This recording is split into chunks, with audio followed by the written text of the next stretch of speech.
Horror नारे Mahakumbh horror story. आज की ये कहानी थोड़ी अलग है कि सबसे बड़े मेले महाकुंभ के बारे में है। रौनक त्रिपाठी एक 19 साल का नौजवान अपने माँ बाप और बड़े भाई अमित के साथ 2012 में पहली बार इलाहाबाद के महाकुंभ मेले में गया था। महाकुंभ का मेला बहुत पवित्र माना जाता है और इसका अनुभव अस्तित्व को बदलने वाला माना जाता है, पर रौनक के लिए ये एक रिलीजियस ट्रिप से ज्यादा एक एडवेंचर था। उसने अपनी दादी से कई बार सुना था कि यहाँ देव और असुर दोनों के किस्से छुपे हुए हैं और महाकुंभ के समय संगम का पानी अपने अंदर एक अलग सी शक्ति समेट लेता है। रौनक अपने परिवार के साथ संगम के पानी में स्नान करने पहुंचा तो उसने देखा कि वहां हर तरफ लोग मंत्रों का उच्चारण कर रहे हैं और हवा में धूप की सुगंध है। स्नान करते वक्त रौनक ने एक अजीब सी गर्मी महसूस की, जैसे उसके आसपास का पानी उबल रहा हो। उसने ये बात अपने भाई अमित को बताई, लेकिन अमित ने हंस के बोला, ये तेरी इमेजिनेशन है रौनक, संगम का पानी पवित्र होता है। लेकिन रौनक का मन बेचैन होने लगा था। शाम के वक्त पूरे परिवार ने मेले में घूमने का प्लान बनाया। हर तरफ साधु और संतों की भीड़ थी। महाकुंभ के पूरे मेले में बड़े बड़े स्टॉल्स लगे हुए थे। तभी रौनक की नजर एक अलग से दिखने वाले साधु पर पड़ी, जो एक कोने में बैठा था। उसका चेहरा आसमान की तरफ था, आंखें सफेद जैसे दूध की हों और उसके होठ कुछ अनजान शब्दों का जाप कर रहे थे। रौनक एकदम से उसकी तरफ खिंचा चला गया। रौनक ने अमित से कहा, अमित चलो देखते हैं ये बाबा क्या कर रहा है। वो साधु अपने ध्यान में लीन था और अमित ने रौनक को बोला कि उसे तंग करके उसकी भक्ति को भंग नहीं करना चाहिए। लेकिन रौनक ने अमित की नहीं सुनी और वो बाबा की तरफ चलने लगा। बाबा के पास पहुंचते ही उसने देखा कि वो बाबा अब भी अपने ध्यान में ही लीन थे। उसने उन्हें 2-3 बार आवाज लगाई, पर उन्होंने कोई भी जवाब नहीं दिया। फिर मजाक के तौर पर रौनक ने पास से एक लकड़ी उठाई और बाबा को उस डंडी के तीखे कोने से छुआ। बाबा की आंखें एकदम से खुली और रौनक की ओर गईं। रौनक को लगा कि बाबा शायद उससे गुस्सा हो गए हैं, पर उन्होंने मुस्कुराते हुए रौनक को देखा और कहा, आ गया तू, तेरा ही इंतजार था। रौनक एकदम से थोड़ा घबरा गया। आप मुझे जानते हो बाबा? इस बात का कोई जवाब बाबा ने नहीं दिया। बस उन्होंने अपने गले से एक माला निकाली और रौनक के हाथ में रख दी। बाबा ने कहा, ये ले और रात को ये माला पहनकर सो जाना, कल तुझे सारे जवाब मिलेंगे। रौनक ने बिना कुछ सोचे उस बाबा से वो माला ले ली और वापस अपने परिवार के पास आ गया। उस रात रौनक ने माला पहनकर सोना शुरू किया। जैसे ही उसने अपनी आंखें बंद की, उसके सपने एकदम अजीब और खौफनाक हो गए। उसने देखा कि वो एक अंधेरे जंगल में खड़ा है। उसके आसपास बड़े बड़े पेड़ हैं जिनमें आग लगी हुई है और उस आग से पूरा आसमान लाल हो गया है।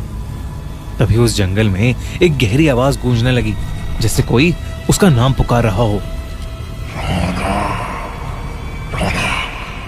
वो आवाज धीरे धीरे उसके करीब आई और एक काले साए के रूप में उसके सामने आकर खड़ी हो गई। उस साए की भी आंखें लाल थीं और उसने अपनी पतली उंगली से रौनक की तरफ इशारा किया।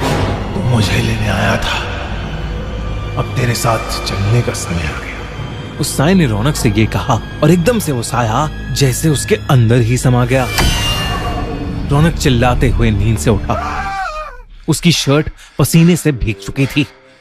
उसने माला को देखा जो एकदम से बहुत ज्यादा खौलती हुई गर्म हो गई थी। रौनक ने तुरंत उस माला को निकालकर जमीन पर फेंक दिया और फिर से चादर तानकर सो गया।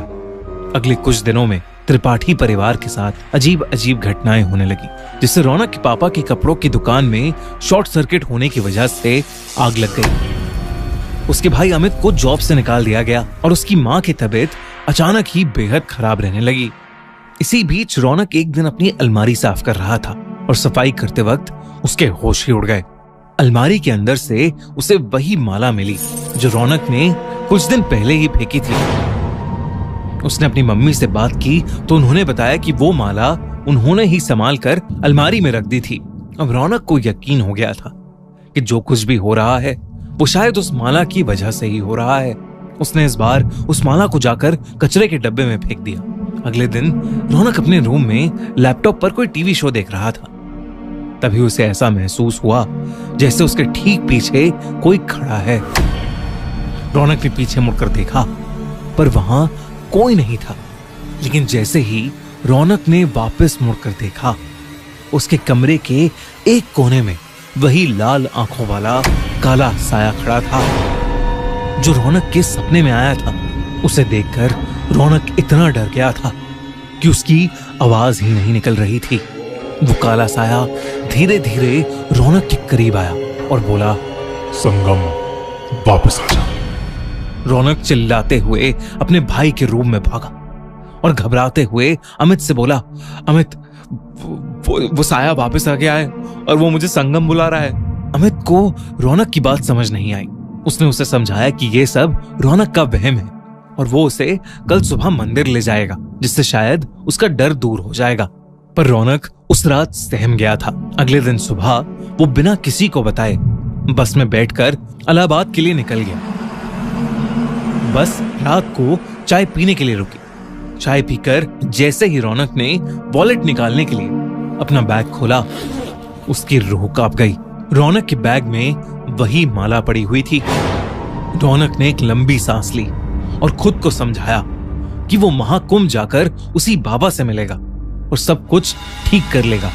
और वो पैसे देकर बस में जाकर बैठ गया। पूरे सफर में रौनक को महसूस होता रहा कि वो काला साया कहीं ना कहीं उसी के साथ है, बिल्कुल उसके करीब। अगली सुबह महाकुंभ पहुंचकर रौनक सीधा भागकर उस मेले में उस बाबा को ढूंढने लगा। और जैसे ही वो बाबा उसे दिखे, वो उनके चरणों में जा गिरा और फूट फूट कर रोने लगा। उस बाबा ने गुस्से में उससे कहा, मूर्ख, अब क्यों आया है मेरे पास? तूने एक साधु की आराधना भंग की थी, अब तू उसका दंड भुगत। रौनक के आंसू रुक ही नहीं रहे थे और वो अपनी गलती समझ गया था। उसने उस साधु से रो रो कर माफी मांगी। कुछ समय बाद उस साधु को रौनक पर दया आ गई और उसने रौनक से माला वापस लेकर अपने गले में डाल ली। अचानक ही रौनक को माला के जाने के बाद बहुत हल्का सा महसूस होने लगा। रौनक ने देखा कि वो काला साया बाबा के सर के ऊपर खड़ा है और कुछ ही देर में वो बाबा के अंदर ही समा गया। उस दिन रौनक ने एक बार फिर महाकुंभ में स्नान लिया और वो समझ गया कि कभी किसी भक्ति में लीन साधु को डिस्टर्ब नहीं करना चाहिए। घर आकर उसने सब कुछ अपने परिवार को बताया। धीरे धीरे उसके परिवार पर आई प्रॉब्लम्स भी दूर होती चली गईं। रौनक और उसकी फैमिली इस साल प्रयागराज में हो रहे महाकुंभ में फिर से जा रही है। आप में से कितने लोग महाकुंभ के बारे में जानते हैं? और अगर हाँ, तो कितने लोग महाकुंभ में जाने का प्लान कर रहे हैं? हमें कमेंट सेक्शन में जरूर बताइए।